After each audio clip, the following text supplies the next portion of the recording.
السلام عليكم ورحمة الله.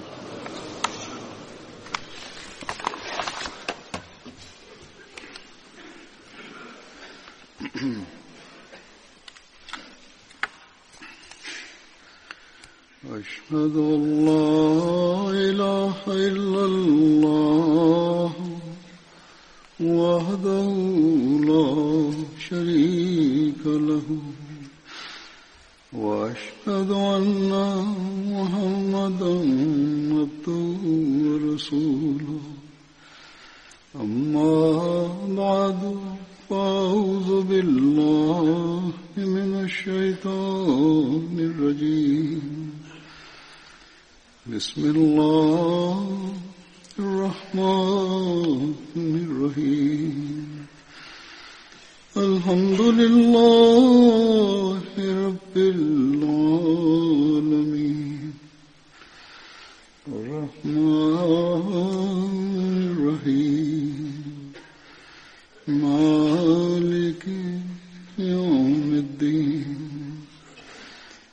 إياك نعبد وإياك نستعين اهدنا الصراط المستقيم صراط الذين أنعمت عليهم غير المغضوب عليهم ولا الضالين.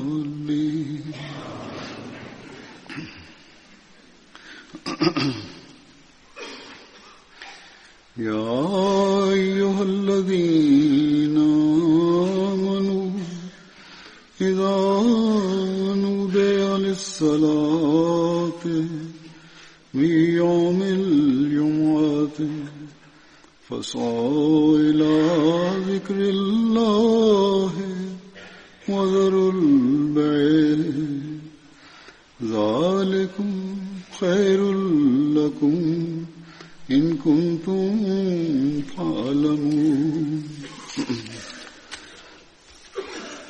وإذا قضيت الصلاة فانتشروا في الأرض وابتغوا من فضل الله واذكروا الله كثيرا لعلكم تفلحون.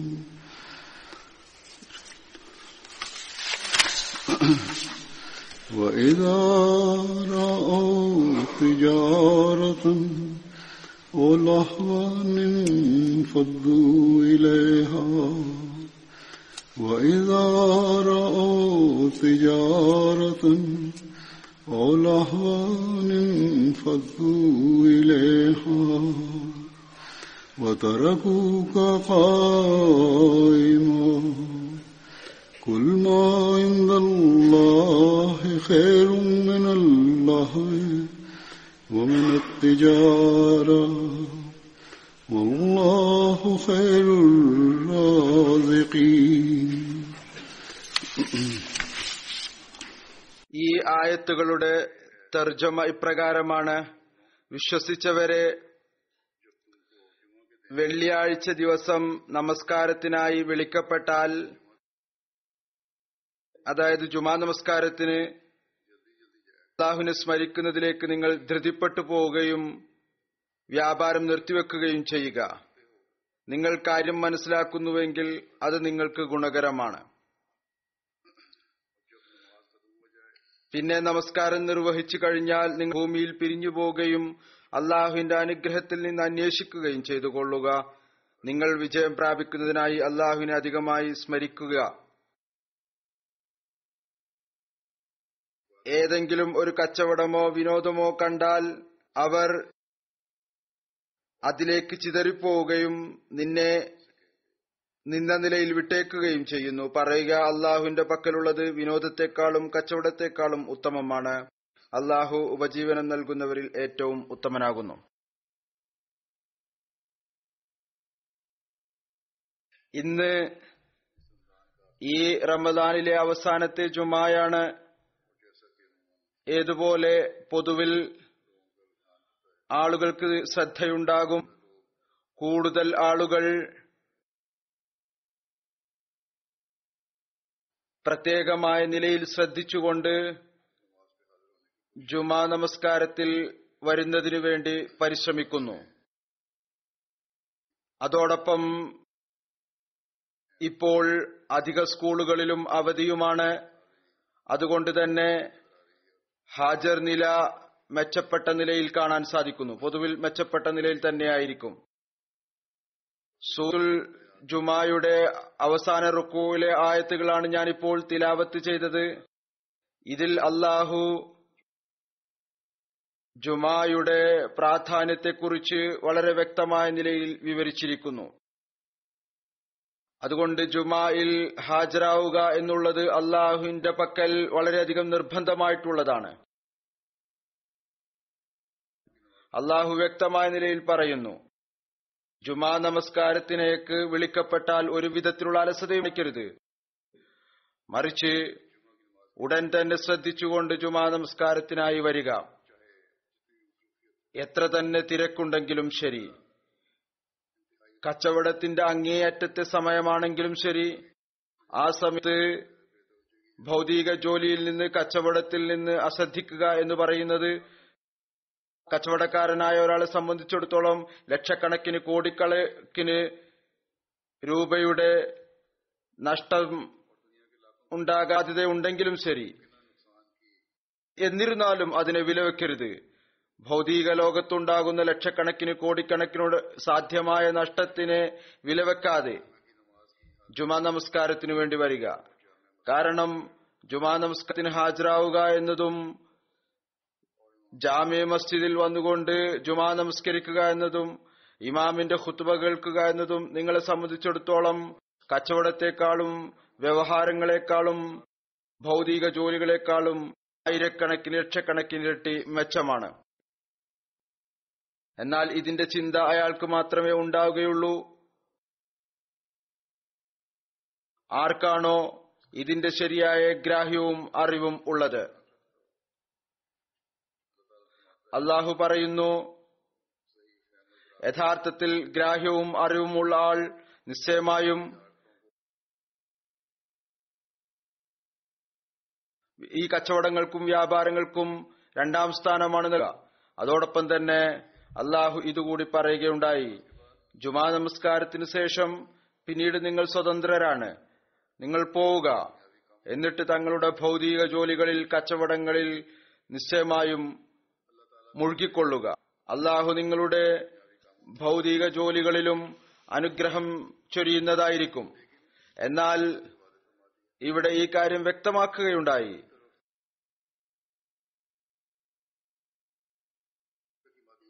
തങ്ങളുടെ ഇബാദത്തുകളെ കേവലം ജുമയിൽ മാത്രം പരിമിതപ്പെടുത്താതിരിക്കുക, മറിച്ച് എപ്പോഴും അല്ലാഹുവിനെ നിങ്ങൾ ഓർത്തുകൊണ്ടിരിക്കേണ്ടതാണ്. അല്ലാഹുവിന്റെ സ്മരണയിലേക്ക് എപ്പോഴും ശ്രദ്ധിക്കുക. പിന്നീട് നിങ്ങൾക്ക് മുമ്പത്തേക്കാൾ ഉപരിയായി വിജയങ്ങൾ ലഭിക്കുന്നതായിരിക്കും. ആത്മീയവും ഭൗതികവുമായ മതപരവുമായ വിജയങ്ങൾ ലഭിക്കുന്നതായിരിക്കും. അല്ലാഹുവിനെ സ്മരിക്കുന്ന ആളുകൾ അല്ലാഹുവിനെ സ്മരിക്കുമ്പോൾ ഈ കാര്യം കൂടി അവർ ഓർക്കുന്നു, ജുമാ നമസ്കാരത്തിന് ശേഷം ഞങ്ങൾക്ക് അസറും നമസ്കരിക്കണം, അതും ഫർളുകളിൽ ഉൾപ്പെട്ടതാണ്. മഗ്രിബ് നമസ്കാരം അനുഷ്ഠിക്കണം, ഇശാ നമസ്കാരവും അനുഷ്ഠിക്കണം. ഈ നമസ്കാരങ്ങളും ഫർളായ നമസ്കാരങ്ങളിൽ ഉൾപ്പെട്ടതാണ്. ഭൗതിക കച്ചവടം അല്ലെങ്കിൽ മറ്റ് അനുഗ്രഹങ്ങൾ, ഇതെല്ലാം അല്ലാഹുവിന്റെ അനുഗ്രഹങ്ങൾ കൊണ്ടാണ് ലഭിക്കുക. അതുകൊണ്ട്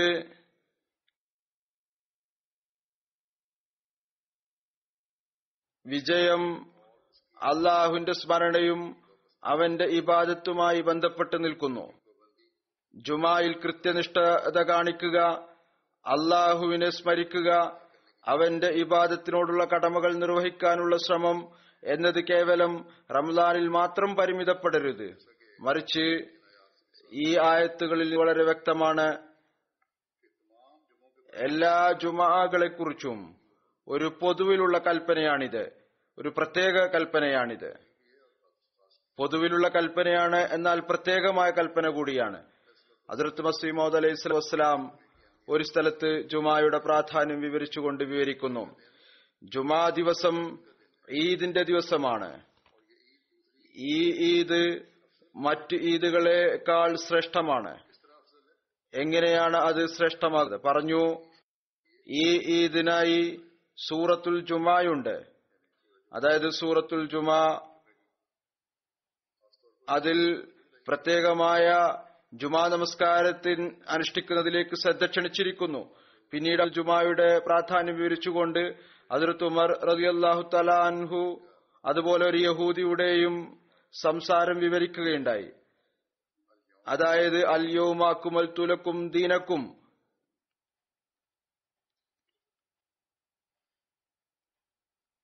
അതായത് ഇന്നത്തെ ദിവസം ഞാൻ നിങ്ങൾക്ക് നിങ്ങളുടെ ദീനിനെ പൂർത്തീകരിച്ചു തന്നിരിക്കുന്നു.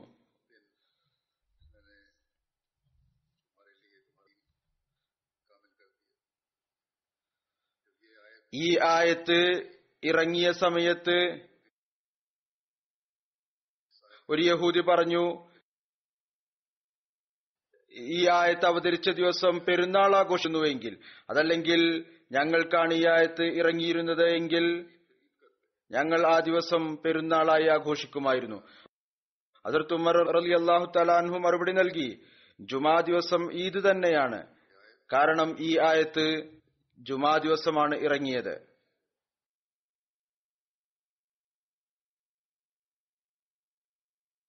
ഹദ്റത്ത് മസീഹ് മൗഊദ് അലൈഹി സ്വലാത്തു വസ്സലാം പറയുന്നു, എന്നാൽ ഒരുപാട് ആളുകൾ ഈ ഈദിനെ കുറിച്ച് അശ്രദ്ധരാണ്.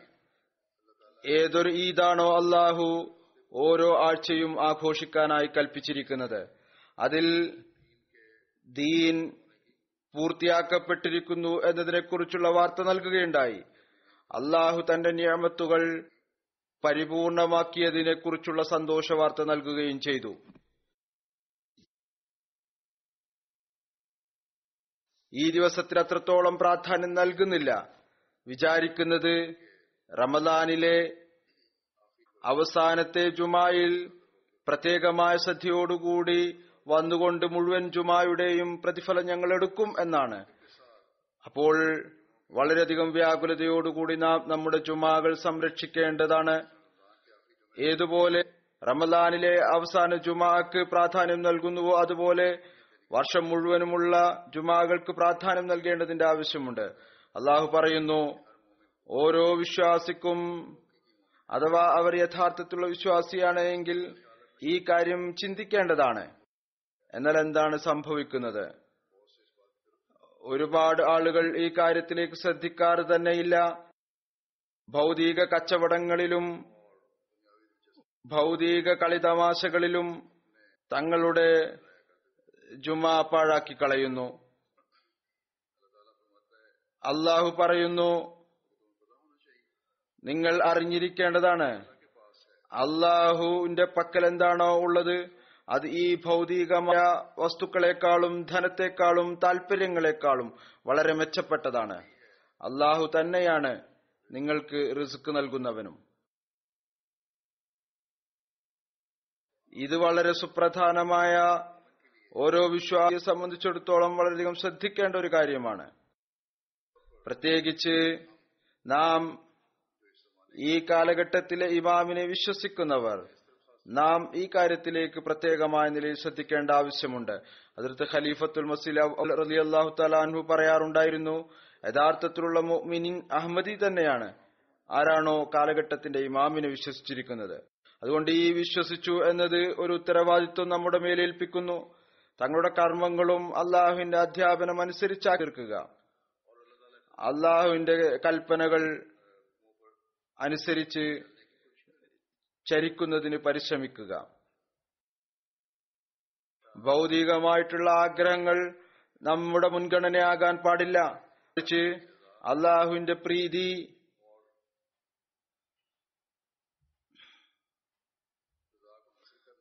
പ്രീതി കരസ്ഥമാക്കുക എന്നുള്ളതായിരിക്കണം നമ്മുടെ മുൻഗണന. എന്നാൽ നമ്മളിൽ ഒരുപാട് പേരുണ്ട്, അവർ ഈ കാര്യങ്ങൾ പോകുന്നു. നാം ഹദ്റത്ത് മസീഹ് മൗഊദ് അലൈഹി സ്വലാത്തു വസ്സലാമിനെ വിശ്വസിച്ചു. എന്നാൽ എന്തിനു വേണ്ടിയാണ് വിശ്വസിച്ചത്? അവിടുന്ന് നമ്മെ അള്ളാഹുമായിട്ടുള്ള ബന്ധം സുദൃഢമാക്കുന്നതിന് വേണ്ടിയാണ്. അവിടുന്ന് വന്നത് എല്ലാവിധത്തിലുള്ള മുൻഗണനയെക്കാളും വലിയ മുൻഗണന അള്ളാഹുവിന്റെ പ്രീതിയും കരസ്ഥമാക്കുക എന്നുള്ളതാണ്, അവന്റെ സ്നേഹം കരസ്ഥമാക്കുക എന്നുള്ളതാണ്. അതല്ലാതെ നമ്മൾ അള്ളാഹുവിന്റെ സമക്ഷത്തിൽ ആ സമയത്ത് പോകുന്നവരാകരുത്, അല്ലെങ്കിൽ നമസ്കാരം അപ്പോൾ അനുഷ്ഠിക്കുകയും ദുആയിലേക്ക് അപ്പോൾ ശ്രദ്ധിക്കുന്നവരുമാകരുത്. എപ്പോഴാണോ നമ്മുടെ ഭൗതികമായ ആഗ്രഹങ്ങൾ പൂർത്തിയാകാതിരിക്കുന്നത്, നാം അള്ളാഹുവിന്റെ സമക്ഷത്തിൽ ഈ ആഗ്രഹങ്ങൾ പൂർത്തിയാക്കുന്നതിന് വേണ്ടി മാത്രം കുനിയുന്നവരാകരുത്. നാം ഇതുപോലും നമുക്ക് അറിയില്ല അള്ളാഹുവിന്റെ പ്രീതി കരസ്ഥമാക്കുന്നതിന്റെ പ്രാധാന്യം എന്താണ്.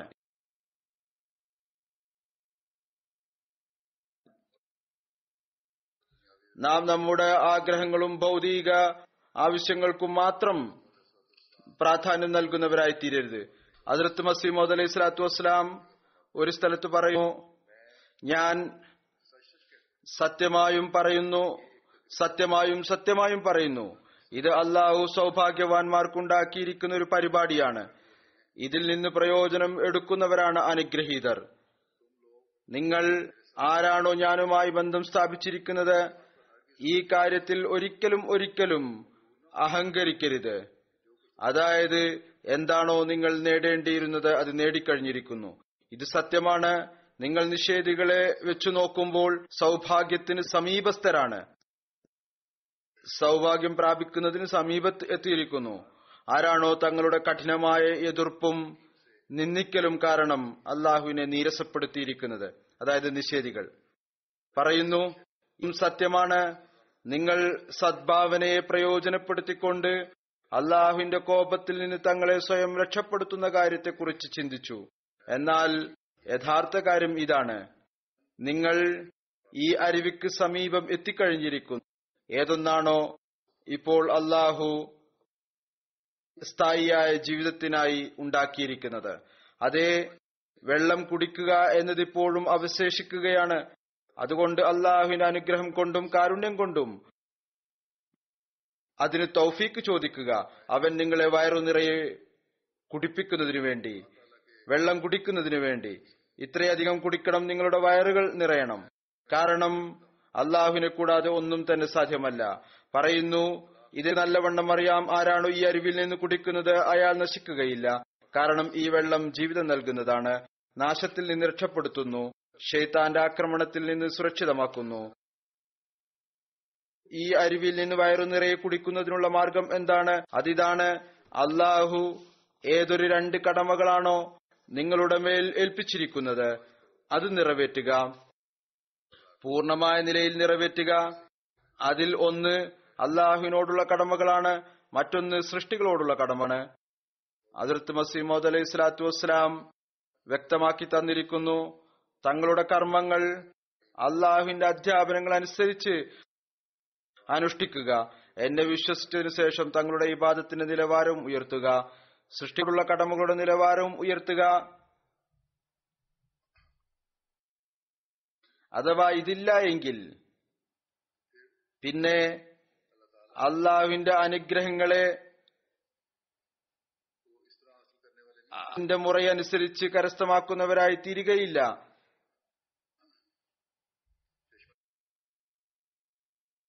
അരുവിയിൽ നിന്ന് വെള്ളം കുടിക്കുന്നതിനായി നമ്മുടെ മുൻഗണനകളെ നമുക്ക് മാറ്റേണ്ടതായിട്ട് വരും.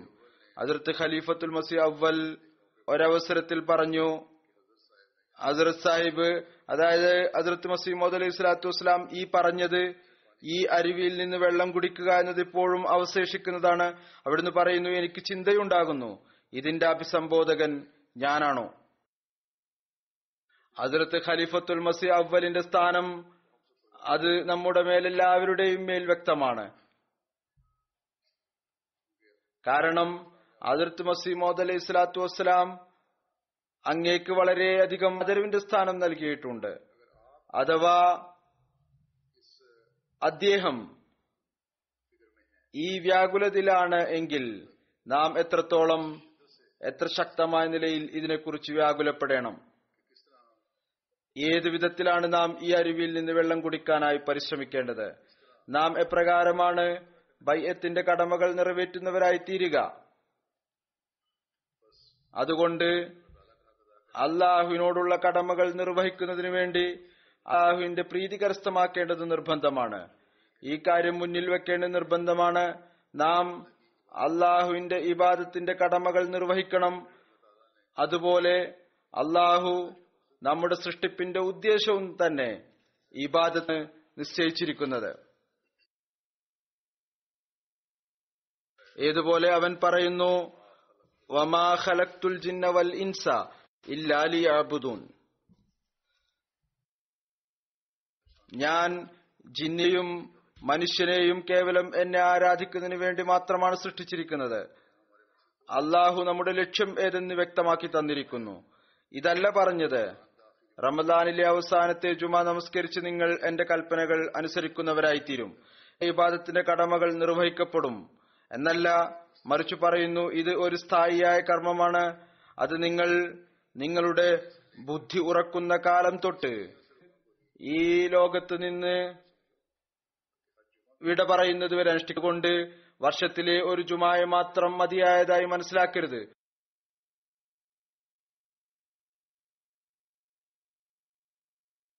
മറിച്ച് എല്ലാ ജുമകളും പ്രധാനപ്പെട്ടതാണ്.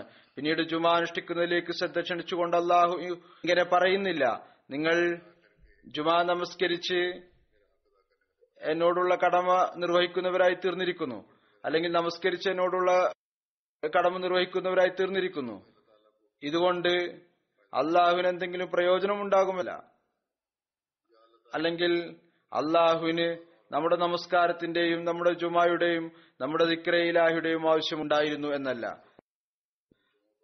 മറിച്ച് പറയുന്നു, നിങ്ങൾ ജുമാക്ക് വരുമ്പോൾ, നമസ്കരിക്കുമ്പോൾ, ഖുതുബ കേൾക്കുമ്പോൾ, ഇതിനിടക്ക് ദൈവസ്മരണ നടത്തുമ്പോൾ, ഇതിൽ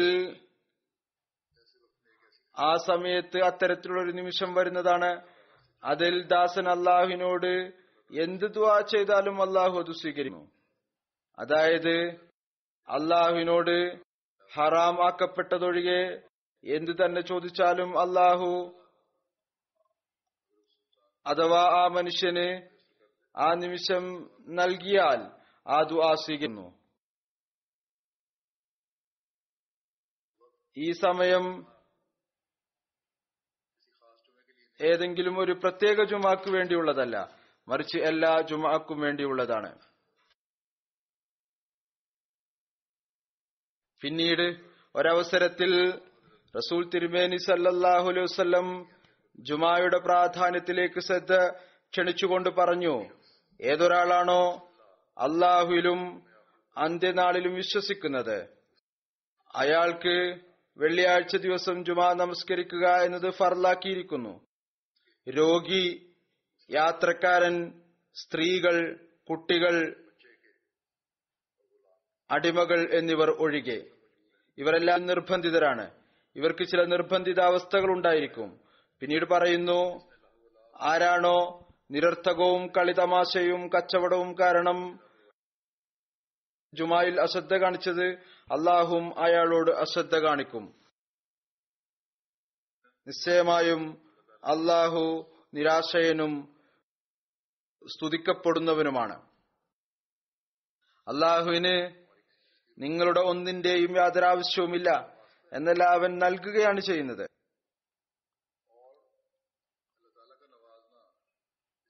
അള്ളാഹു നൽകുന്നു എന്ന കാര്യം ഒരു വിശ്വാസിയോട് ഇതാവശ്യപ്പെടുന്നു, അവനെ സ്തുതിക്കണം.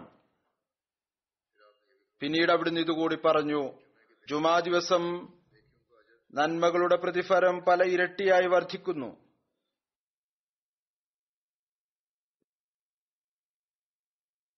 അള്ളാഹുവിന്റെ കൽപ്പനകൾ അനുസരിച്ച് പ്രവർത്തിക്കുന്നതിനേക്കാൾ വലിയ നന്മ മറ്റെന്താണ്?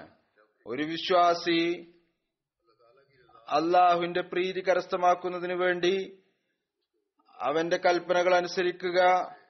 അതിൽ ഒരു കൽപ്പന ജുമാക്ക് വേണ്ടി വരിക എന്നുള്ളതാണ്. നമസ്കാരത്തിലേക്കും ഇബാദത്തുകളിലേക്കും ശ്രദ്ധിക്കുക എന്നതാണ്. അങ്ങനെയെങ്കിൽ ഇത് വളരെ വലിയ ഒരു നന്മയാണ്. പിന്നീട് അള്ളാഹു ഒരു വിശ്വാസിക്ക് എത്രമാത്രം വലിയ പ്രതിഫലമാണ് നൽകുക. ആ വിശ്വാസിക്ക് ആരാണോ നന്മയും ഇബാദത്തുകളും ജുമായിൽ പങ്കെടുക്കുന്നതും ഇതെല്ലാം കേവലം അള്ളാഹുവിന്റെ പ്രീതി കരസ്ഥമാക്കണം എന്ന ഉദ്ദേശത്തോടു കൂടി ചെയ്യുന്നത്, ഒരു ഭൗതികമായ ആഗ്രഹത്തിനും മുൻഗണന ഉണ്ടായിരിക്കുകയില്ല. അനാവശ്യമായി ജുമാ ഉപേക്ഷിക്കുന്നതിനെ കുറിച്ച് റസൂൽ തിരുമേനി സല്ലല്ലാഹു അലൈഹി വസല്ലമയുടെ ഈ ഭയപ്പെടുത്തുന്ന നിർദ്ദേശവും ഉണ്ട്. ഏതൊരാളാണോ ഒരു കാരണവുമില്ലാതെ ജുമാ ഉപേക്ഷിച്ചത് അയാൾ കർമ്മപുസ്തകത്തിൽ മുനാഫിക് എന്നെഴുതപ്പെടും. പിന്നീട് പറഞ്ഞു, ആരാണോ അലസത കാണിച്ചുകൊണ്ട് തുടർച്ചയായി 3 ജുമാകൾ ഉപേക്ഷിക്കുന്നത് അള്ളാഹുയുടെ ഹൃദയത്തിൽ മുദ്രവെക്കുന്നു. അതുകൊണ്ട് വളരെയധികം ഭയപ്പെടേണ്ട ഒരു സ്ഥാനമാണിത്. ആ ഒരു മുദ്ര വെക്കപ്പെട്ട് കഴിഞ്ഞാൽ നന്മ ചെയ്യുവാനുള്ള തൗഫീഖും കുറഞ്ഞുകൊണ്ടിരിക്കും. പിന്നീട്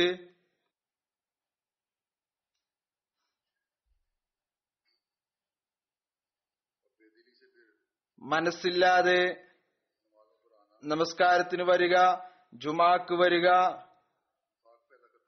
കാപട്യം ഉണ്ടാക്കിയിരിക്കും. അതുകൊണ്ട് വളരെയധികം ഭയപ്പെടേണ്ട ഒരു സ്ഥാനമാണിത്. വളരെയധികം ശ്രദ്ധിക്കേണ്ട ആവശ്യമുണ്ട്. ഒരവസരത്തിൽ അവിടുന്ന് പറഞ്ഞു, ജുമാ നമസ്കാരത്തിനായി വരിക. ഒരാൾ ജുമായിൽ നിന്ന് പിന്നിലായി സ്വർഗത്തിൽ നിന്നും പിന്നിലാകുന്നു. എന്നാൽ അയാൾ സ്വർഗത്തിന് യോഗ്യതയുള്ളവനായിരിക്കും. ഒരുപാട് നന്മകൾ അയാൾ ചെയ്യുന്നു, അത് അയാളെ സ്വർഗത്തിൽ കൊണ്ടെത്തിക്കുന്നതാണ്. എന്നാൽ ജുമായിൽ പിന്നിലായി അയാൾ സ്വർഗത്തിൽ നിന്നും പിന്നിലായി പോകുന്നു. അനേകം അവസരങ്ങളിൽ റസൂൽ തിരുമേനി സല്ലല്ലാഹു അലൈഹി വസല്ലം ജുമായിൽ പങ്കെടുക്കാൻ വേണ്ടി ഉപദേശിക്കുകയുണ്ടായി. എന്നല്ല, അകാരണമായി പങ്കെടുക്കാത്തവരെ താക്കീത് ചെയ്യുകയും ചെയ്തു. എന്നല്ല, ഒരവസരത്തിൽ പോലും ഇങ്ങനെ അവിടുന്ന് പറഞ്ഞില്ല, റമദാനിലെ അവസാനത്തെ ജുമാ നമസ്കരിക്കുക, അതുകൊണ്ട് നിങ്ങൾക്ക് പൊറുക്കപ്പെടുന്നതായിരിക്കും. നാം ഈ കാര്യം തീർച്ചയായും കാണുന്നു. ഏതുപോലെ നാം അങ്ങയുടെ ഒരു നിർദ്ദേശത്തിൽ കാണുകയുണ്ടായി. അവിടുന്ന് പറഞ്ഞു, കച്ചവടവും കളിതമാശയും ഭൗതിക തിരക്കുകളും കാരണം ജുമാ ഉപേക്ഷിക്കുന്നവരുടെ ജുമാ അനുഷ്ഠിക്കുന്നതിൽ അലസത കാണിക്കുന്നവരോട് അള്ളാഹുവും അലസതയോടുകൂടി പെരുമാറുന്നതായിരിക്കും. കേവലം ജുമാരെ മാത്രം അല്ലാതെ ഒതുങ്ങുന്നത്, മറിച്ച് റസൂൽ തിരുമേനി സല്ലല്ലാഹു അലൈഹി വസല്ലം വിശ്വാസിയുടെ അടയാളമായി ഇതാണ് പറഞ്ഞിരിക്കുന്നത്.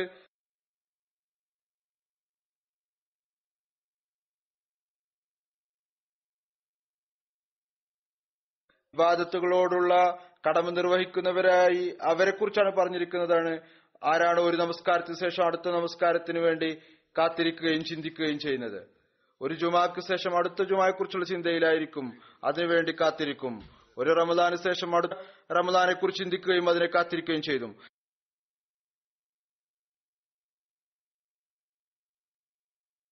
അതല്ലാതെ ഭൗതിക ആഗ്രഹങ്ങൾക്കും ജോലികൾക്കും വേണ്ടി തങ്ങളുടെ ജുമായും മറ്റും പാഴാക്കി കളയുകയില്ല.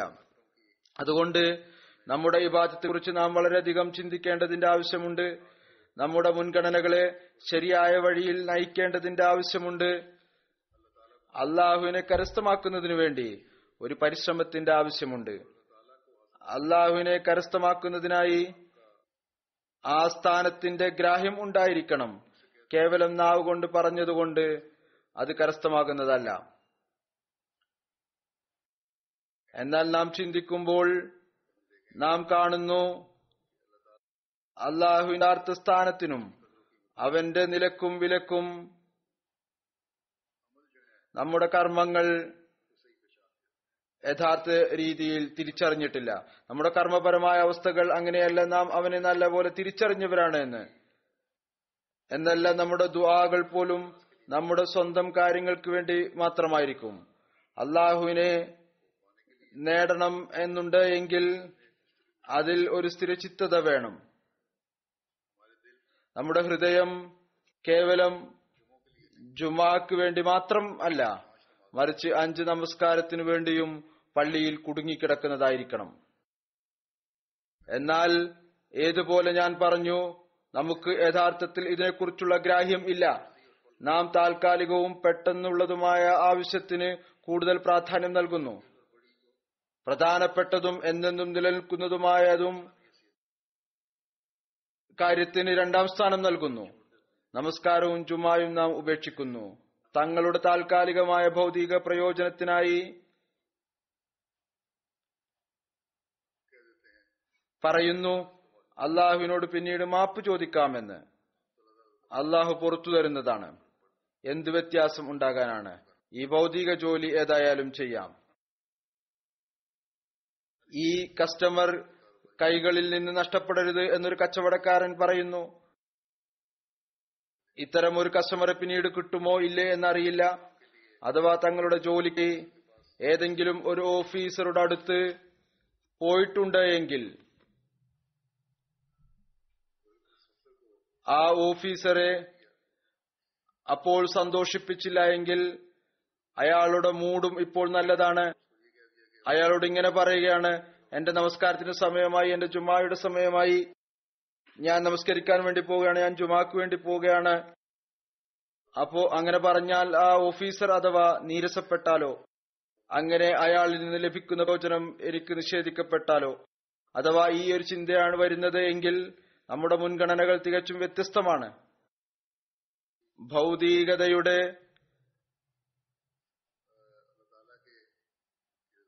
മുൻഗണനക്ക് അള്ളാഹു കരസ്ഥമാക്കുക എന്ന മുൻഗണനയുടെ മേൽ പ്രാധാന്യം നൽകുകയാണ്. അതുപോലെ മറ്റനേകം ആഗ്രഹങ്ങളുണ്ട്. അത് അള്ളാഹുവിനെതിരെ രണ്ടാം സ്ഥാനം നൽകുന്നതിന് പകരം ഒന്നാമത്തെ സ്ഥാനത്തായി മാറുന്നു. അള്ളാഹു പിന്നിലേക്ക് പോകുന്നു, ഭൗതിക ആഗ്രഹങ്ങൾ മുകളിലേക്ക് വരുന്നു. അപ്പോൾ നാം മറന്നുപോകുന്നു. നാം അള്ളാഹുവിനെ മറക്കണോ, അവന്റെ കൽപ്പനകളെ ഭൗതിക ആഗ്രഹങ്ങൾക്ക് പിന്നിലാക്കണോ? എന്നിട്ട് പിന്നീട് റസൂലുള്ളാഹി സ്വല്ലല്ലാഹു അലൈഹി വസല്ലം പറഞ്ഞതുപോലെ അള്ളാഹു പിന്നീട് അത്തരം അശ്രദ്ധ കാണിക്കുന്നവരോട് അശ്രദ്ധ കാണിക്കുന്നതായിരിക്കും. സ്വർഗത്തിന് അവകാശികളായിരുന്നിട്ടും ഈ അശ്രദ്ധ കാരണം അത്തരത്തിലുള്ള മനുഷ്യൻ സ്വർഗം നിഷേധിക്കപ്പെട്ടവനായിത്തീരും. അതുകൊണ്ടൊരു വിശ്വാസിയുടെ ജോലിയാണ് ഈ കാര്യം എപ്പോഴും മുന്നിൽ വെക്കുക. എന്റെ കച്ചവടവും എന്റെ ജോലിയും അള്ളാഹുവിന്റെ അനുഗ്രഹം കൊണ്ട് മാത്രമേ ബർക്കത്തുള്ളതായി തീരുകയുള്ളൂ. അള്ളാഹുവിന്റെ അനുഗ്രഹം കൊണ്ട് മാത്രമേ അനുഗ്രഹം ഉള്ളൂ എങ്കിൽ പിന്നീട് ആദ്യം ഞാൻ അള്ളാഹുവിന്റെ അനുഗ്രഹം കരസ്ഥമാക്കാൻ എന്തുകൊണ്ട് ശ്രമിച്ചുകൂടാ? അതുകൊണ്ട് ഈ തത്വം എല്ലാവരും മനസ്സിലാക്കേണ്ടതിന്റെ ആവശ്യമുണ്ട്. അഥവാ നാം ഈ കാര്യം മനസ്സിലാക്കുകയാണ് എങ്കിൽ നമ്മുടെ പള്ളികൾ റമദാനെ കൂടാതെ ഉള്ളപ്പോഴും 5 നേര നമസ്കാരത്ത് ജനനിബിഡമായി തീരും. ജുമാ ദിവസവും നിറഞ്ഞു നിൽക്കും എന്നല്ല, ചെറുതായിത്തീരും. ഇത് തന്നെയാണ് ഹദ്റത്ത് മസീഹ് മൗഊദ് അലൈഹി സ്വലാത്തു വസ്സലാമിന്റെ ആഗമനത്തിന്റെ ഉദ്ദേശവും. അവിടുന്ന് മനുഷ്യനെ അള്ളാഹുമായി അടുപ്പിക്കുന്നതിനു വേണ്ടിയാണ് നിയോഗിക്കപ്പെട്ടത്. ഇത് തന്നെയാണ് നമ്മുടെ ബൈഅത്തിന്റെ ഉദ്ദേശവും. നാം നമ്മളെ സ്വയം അള്ളാഹുവിന് സമീപസ്ഥരാക്കുക, അവനുമായി ബന്ധം സ്ഥാപിക്കുക, അവന്റെ ശരിയായ അബ്ദായിത്തീരുക. നമ്മുടെ നമസ്കാരങ്ങൾ, നമ്മുടെ ജുമാകൾ, നമ്മുടെ നോമ്പുകൾ, നമ്മുടെ ഈദുകൾ എല്ലാം അള്ളാഹുവിന്റെ സാമീപ്യം കരസ്ഥമാക്കുന്നതും അവനെ നേടുന്നതിനും വേണ്ടിയായിത്തീരുന്നതാണ്. എല്ലാ വർഷവും റമദാനിലെ നോമ്പും അള്ളാഹു ഇതിനു വേണ്ടിയാണ് നിശ്ചയിച്ചിരിക്കുന്നത്. ഒരു മാസത്തിൽ പ്രത്യേകം ശ്രദ്ധ ചെലുത്തിക്കൊണ്ട് വിശ്വാസി തന്റെ നന്മകളും ഇബാദത്തിന്റെ നിലവാരവും ഉയർത്തുക, പിന്നീട് അതിൽ അടിയുറച്ചു നിൽക്കുന്നവരായിത്തീരുക.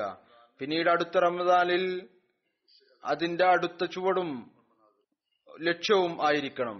ഇതല്ലാതെ വീണ്ടും തിരിച്ച് അവിടെ തന്നെ വരിക എന്നുള്ളതല്ല.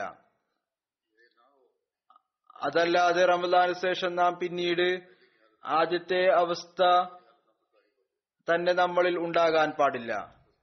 ഹദ്റത്ത് മസീഹ് മൗഊദ് അലൈഹി സ്വലാത്തു വസ്സലാം ഇതാണ് നമുക്ക് പറഞ്ഞു തന്നിട്ടുള്ളത്. അഥവാ നമ്മുടെ ഇന്നും കഴിഞ്ഞുപോയ ദിവസത്തേക്കാൾ മെച്ചപ്പെട്ടതല്ല എങ്കിൽ നാം യഥാർത്ഥത്തിലുള്ള വിശ്വാസിയല്ല. അതുകൊണ്ട് ജുമാ വിട പറയാൻ വേണ്ടിയല്ല ഇന്ന് നാം ഒരുമിച്ച് കൂടിയിരിക്കുന്നത്. മറിച്ച് നമ്മുടെ നന്മകളിൽ, നമ്മുടെ ഇബാദത്തുകളിൽ, അള്ളാഹുവിനോടുള്ള സ്നേഹത്തിൽ ഉയർന്ന ചുവടുകളെ സുദൃഢമാക്കുന്നതിനും അതിനുവേണ്ടി ദുആ ചെയ്യുന്നതിനും വേണ്ടിയാണ് നാം ഇവിടെ ഒരുമിച്ച് കൂടിയിരിക്കുന്നത്. ഈ പ്രതിജ്ഞ നാം ഇന്ന് ചെയ്യേണ്ടതാണ്. നാം ഇനി അള്ളാഹുവിനോടുള്ള ബന്ധത്തിൽ മുന്നേറുന്നതാണ് ഇൻഷാ അല്ലാഹ്. അഥവാ പ്രതിജ്ഞയും ദുആയും അപ്പോഴായിരിക്കും സാധിക്കുക എപ്പോഴാണോ അള്ളാഹുവിന്റെ സാമീപ്യത്തിന്റെ പ്രാധാന്യത്തെക്കുറിച്ചുള്ള ചിന്തയുണ്ടാകുന്നത്, അഥവാ അതിന്റെ വിലയെക്കുറിച്ചുള്ള അറിവുണ്ട് എങ്കിൽ, അഥവാ അള്ളാഹുവിനെ യഥാർത്ഥത്തിൽ എല്ലാ കഴിവുകളുടെയും ഉടമസ്ഥനും ഉറവിടവും എല്ലാ ജോലികളുടെയും നല്ല പര്യവസാനത്തിലേക്ക് കൊണ്ടെത്തിക്കുന്നതിനുള്ള മാർഗവുമാണ് എന്ന് മനസ്സിലാക്കുമ്പോൾ, എന്നാൽ അഥവാ കളിയും വിനോദവും ഭൗതിക കച്ചവടത്തെയും വിലമതിക്കുന്നത് അള്ളാഹുവിനെ വിലമതിക്കുന്നതിനേക്കാൾ കൂടുതലാണെങ്കിൽ ആ കുട്ടികളുടെ അവസ്ഥ പോലെയാണ് ആരോ രക്തത്തെ വിലമതിക്കാത്തത്. അഥവാ അവർക്ക് ഏതെങ്കിലും രക്തം ലഭിച്ചു കഴിഞ്ഞാൽ അവർ അതിനെ ചില്ലിന്റെ ഗോലിയാണ് എന്ന് കരുതുന്നു. കുട്ടികളുടെ ഗോലി കളിയുണ്ട്. പരസ്പരം ഒരാൾ മറ്റൊരാളെ ഗോലി കൊണ്ട് അടിക്കുന്നു, കൈകൊണ്ട്. എന്നിട്ട് ആർക്കാണോ കൂടുതൽ ലഭിക്കുന്നത് അയാൾ ജയിക്കുന്നു. അങ്ങനെ ഈ രത്നങ്ങൾ കൊണ്ടും അവർ കളിക്കാൻ തുടങ്ങുന്നു. ഹദ്റത്ത് ഖലീഫത്തുൽ മസീഹ് സാനി റളിയല്ലാഹു തആല അൻഹു ഒരു സംഭവം വിവരിച്ചിട്ടുണ്ട്. പറയുന്നു, ഹജ്ജ് യാത്രയിലാണ് എന്ന് തോന്നുന്നു. ഞാൻ മുംബൈയിൽ കപ്പൽ കാത്തിരിക്കുകയായിരുന്നു. ആ കാലഘട്ടത്തിൽ കടൽ യാത്രയാണ് ഉണ്ടായിരുന്നത്, കപ്പലുകളിലാണ് യാത്ര ചെയ്തിരുന്നത്. അദ്ദേഹം പറയുന്നു, ഒരു സുഹൃത്ത് എന്നോട് പറഞ്ഞു, ഏതാനും ദിവസം ഒരു രത്നവ്യാപാരി മാർക്കറ്റിലൂടെ പോവുകയായിരുന്നു. അയാളുടെ രത്നങ്ങൾ താഴെ വീണുപോയി. ഏകദേശം 105 രത്നങ്ങൾ അതിലുണ്ടായിരുന്നു. അതിൽ ചിലത് ചെറുതും ചിലത് വലുതുമായിരുന്നു. അയാൾ പോലീസിന്റെ ഓഫീസിൽ വിവരം നൽകി. അവർ പിന്നീട് എല്ലാ സ്റ്റേഷനുകളിലും വിവരം നൽകി. ഇതിനെ നോക്കുക, അന്വേഷിക്കുക. കുറച്ചു ദിവസങ്ങൾക്ക് ശേഷം ഒരാൾ പോലീസ് സ്റ്റേഷനിൽ കൊണ്ടുവന്നു. എന്നിട്ട് പറഞ്ഞു, ഞാൻ ചില കുട്ടികൾ ഇതുമായി കളിക്കുന്നതായി കണ്ടു. ഒരു കുട്ടിയോട് ചോദിച്ചപ്പോൾ ആ കുട്ടി പറഞ്ഞു, ഞാൻ ഈ ഗോലികൾ, ആ കുട്ടി വിചാരിച്ചു ഇത് ചില്ലുകൊണ്ടുള്ള ഗോലി എന്ന്. അത് ഞാൻ കടലാസിൽ പൊതിഞ്ഞതായിട്ട് കണ്ടു. പിന്നീട് ഏതായിരുന്നാലും ആ കുട്ടിയെ അത് വീണ് കിടക്കുന്നതായി കണ്ടു. അത് ഗോലിയാണ് എന്ന് കരുതി അതുകൊണ്ട് കളിക്കാൻ തുടങ്ങി. ഏതുപോലെയാണ് കുട്ടികൾ കളിക്കുന്നത്? അവനോട് ചോദിച്ചപ്പോൾ മറ്റു ഗോലികൾ എവിടെയാണ്? അവൻ പറഞ്ഞു, ഞാൻ മുഹല്ലയിലെ മറ്റു കുട്ടികളിൽ അത് വിതരണം ചെയ്തു. എന്നാൽ അത് അനേകം ലക്ഷക്കണക്കിന് രൂപയുടെ രത്നങ്ങളായിരുന്നു. എന്നാൽ ആ കുട്ടിക്ക് അതിന്റെ വിലയെക്കുറിച്ച് എന്തറിയാനാണ്? ആ കുട്ടി ചില്ലിന്റെ ഗോലികൾ കൊണ്ട് കളിക്കുന്നത് പോലെ കളിക്കാൻ തുടങ്ങി. ഹദ്റത്ത് മുസ്ലിം മൗഊദ് എഴുതുന്നു, അഥവാ അവന്റെ പിതാവിന് അത് കിട്ടിയിരുന്നുവെങ്കിൽ ഒരുപക്ഷെ അയാൾ അതിനെ മറച്ചു വെക്കുമായിരിക്കും. ഒരുപക്ഷെ നഗരം ഉപേക്ഷിച്ചു പോകാനും സാധ്യതയുണ്ട്. മറ്റേതെങ്കിലും നഗരത്തിൽ ചെന്ന് അതിനെ വിൽക്കുമായിരിക്കും. എന്നാൽ കുട്ടിയുടെ ദൃഷ്ടിയിൽ അതിനൊരു വിലയും ഉണ്ടായിരുന്നില്ല. അവൻ അതിനെ ചില്ലിന്റെ ഗോലിയാണെന്നാണ് മനസ്സിലാക്കിയിരുന്നത്. മറ്റു കുട്ടികളിൽ അത് വിതരണം ചെയ്തുകൊണ്ടിരുന്നു. അഥവാ അവന് മിഠായിയുടെ ഗോലിയാണ് ലഭിച്ചിരുന്നത് എങ്കിൽ അത് ഇത്രമാത്രം സന്തോഷത്തോടുകൂടി ചെയ്യുമായിരുന്നില്ല. എത്രമാത്രം സന്തോഷത്തോടു കൂടിയാണോ ഇത് വിതരണം ചെയ്തത്.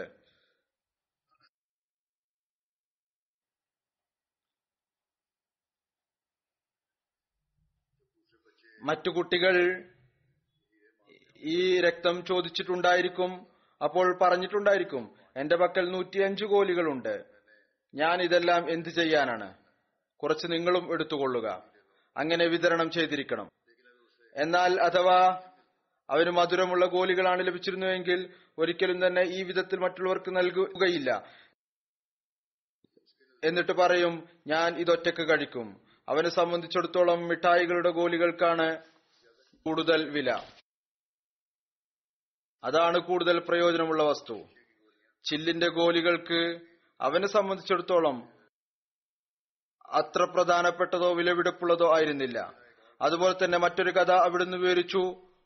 ഒരാൾ കാട്ടിലൂടെ നടന്നു പോവുകയായിരുന്നു. അയാളുടെ ഭക്ഷണം പൂർണ്ണമായും തീർന്നുപോയി. ഏതുവരെ എന്നാൽ അയാൾ വിശപ്പ് കൊണ്ട് പരവശനായി.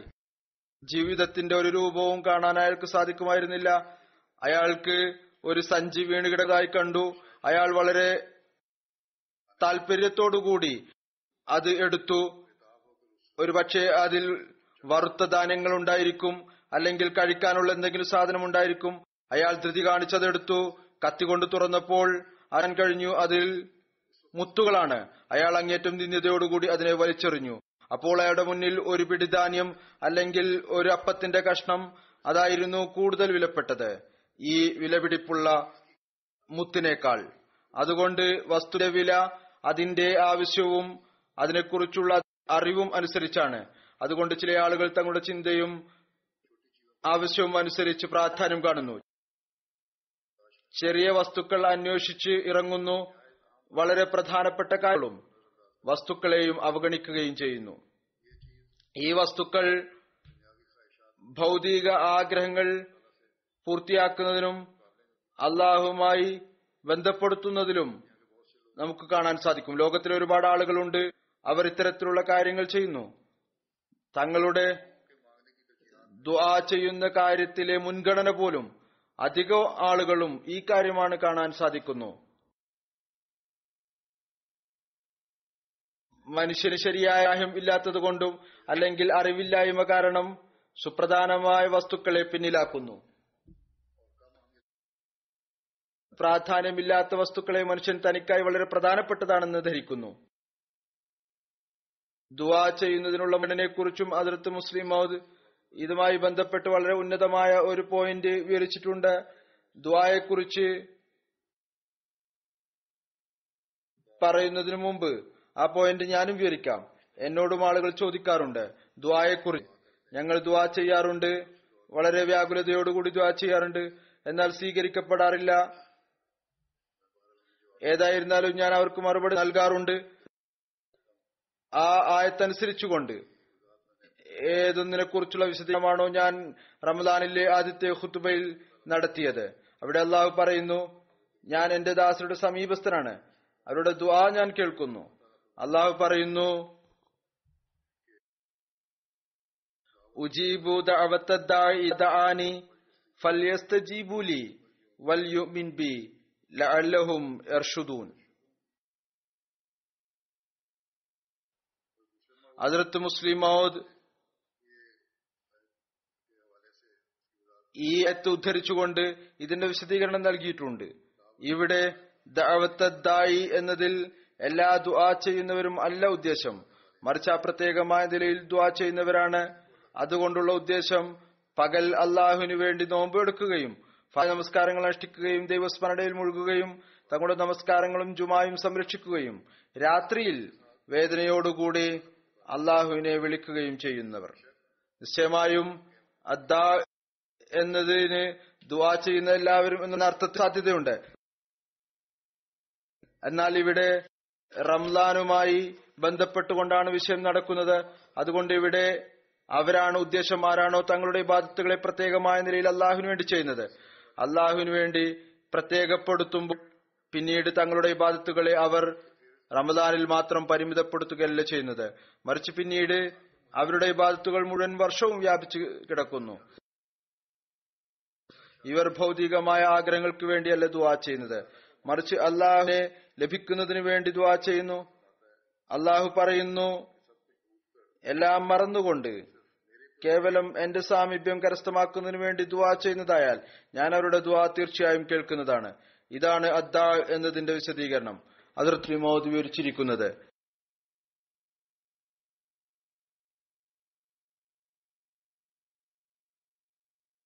പറയുന്നു,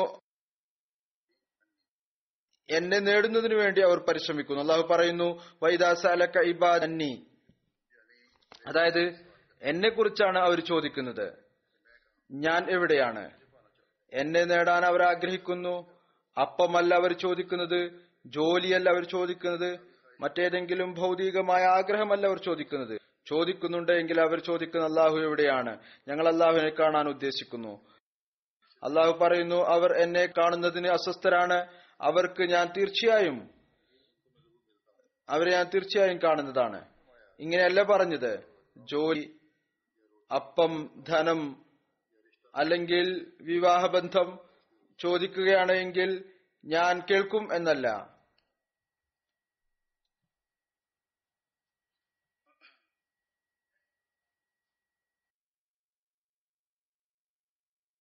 പൊതുവിൽ കണ്ടിട്ടുള്ളതും ഇത് തന്നെയാണ്. ഈ കാര്യങ്ങൾ ചോദിക്കുന്നവർ പറയുന്നു, ഞങ്ങൾ വളരെയധികം വേദനയോടുകൂടി ദുആ ചെയ്തു, ഞങ്ങളുടെ ദുആ ശ്രവിക്കപ്പെട്ടില്ല.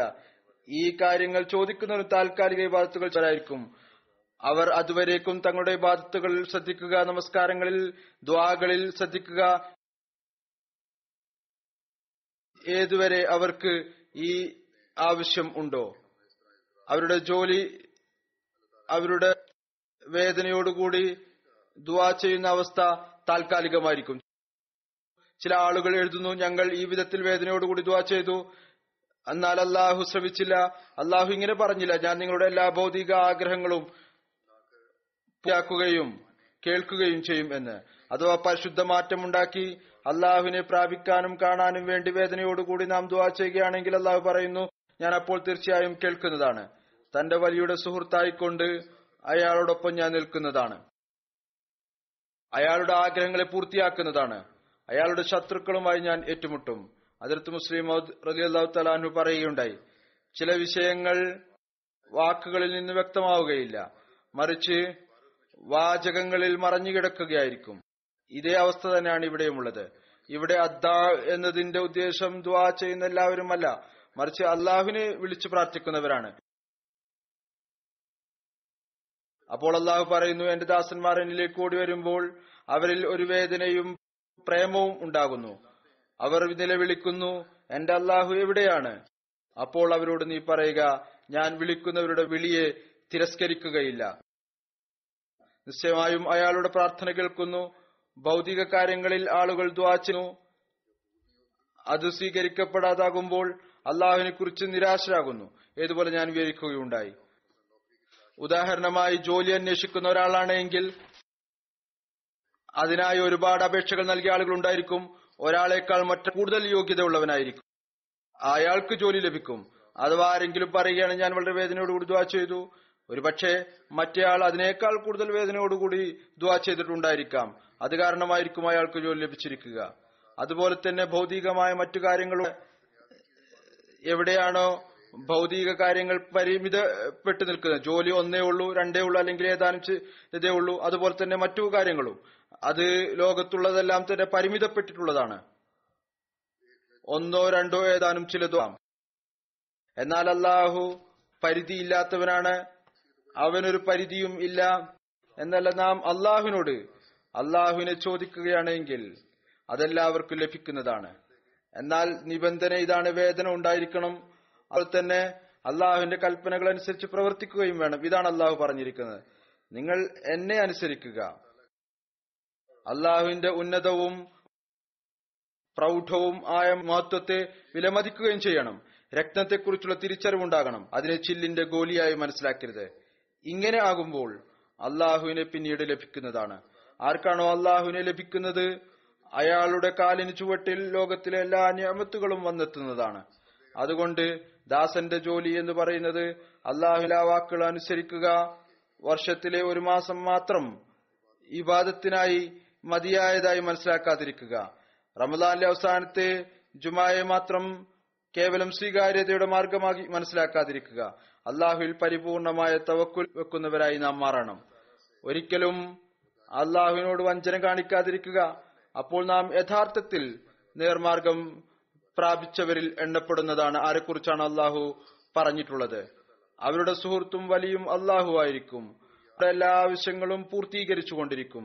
ഇത് അള്ളാഹുവിന്റെ വാഗ്ദാനമാണ്. അതുകൊണ്ട് നാം ആരാണോ ഹദ്റത്ത് മസീഹ് മൗഊദ് അലൈഹിസ്സലാത്തു വസ്സലാമിനെ വിശ്വസിച്ചിരിക്കുന്നത്, നമ്മുടെ ഉത്തരവാദിത്വമാണ് നാം നമ്മുടെ ഇബാദത്തുകളുടെ നിലവാരം ഉന്നതമാക്കുക. ഏതൊരു നിലവാരത്തിലാണോ ഈ റമദാനിൽ എത്തിയിരിക്കുന്നത് അല്ലെങ്കിൽ എത്തുന്നതിനായി പരിശ്രമം നടത്തിയിട്ടുള്ളത്, അതിന് താഴെ വീഴാൻ തങ്ങളെ അനുവദിക്കാതിരിക്കുക. തങ്ങളുടെ നമസ്കാരത്തിന്റെ നിലവാരം ഉയർത്തിക്കൊണ്ടുപോവുക. തങ്ങളുടെ ജുമായുടെ ഹാജർ നിലയും നിലനിർത്തുക. അള്ളാഹുവിന്റെ കൽപ്പന അനുസരിച്ച് പ്രവർത്തിക്കുന്നവരായി തീരുക. പ്രത്യേകിച്ച് ആ ആളുകളിൽ ഉൾപ്പെടുന്നതിന് എപ്പോഴും നാം ശ്രമം തുടർന്നുകൊണ്ടിരിക്കുക. ആരാണോ അള്ളാഹുവിന് ചോദിച്ചുകൊണ്ടിരിക്കുന്നത്, അതായത് ഈ ദുആക്കുള്ള ശ്രമമാണ് ഉണ്ടാകേണ്ടത്, ഈ ദുആയാണ് ഉണ്ടായിരിക്കേണ്ടത്, നമുക്ക് അള്ളാഹുവിനെ ലഭിക്കണം. നമ്മുടെ നമസ്കാരങ്ങൾ, നമ്മുടെ ഇബാദത്തുകൾ അള്ളാഹുവിന്റെ ലിഖാ ലഭിക്കുന്ന നമസ്കാരങ്ങളും ഇബാദത്തുകളുമായി തീരണം. അള്ളാഹു നമുക്ക് ഈ നിലവാരം കരസ്ഥമാക്കുന്നതിനുള്ള തൗഫീക്ക് നൽകിക്കൊണ്ടിരിക്കുമാറാകട്ടെ.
الحمد لله نحمده ونستعينه ونستغفره ونؤمن به ونتوكل عليه ونعوذ بالله من شرور أنفسنا ومن سيئات أعمالنا من يهده الله فلا مضل له ومن يضلل فلا هادي له ونشهد أن لا إله إلا الله ونشهد أن محمدا عبده ورسوله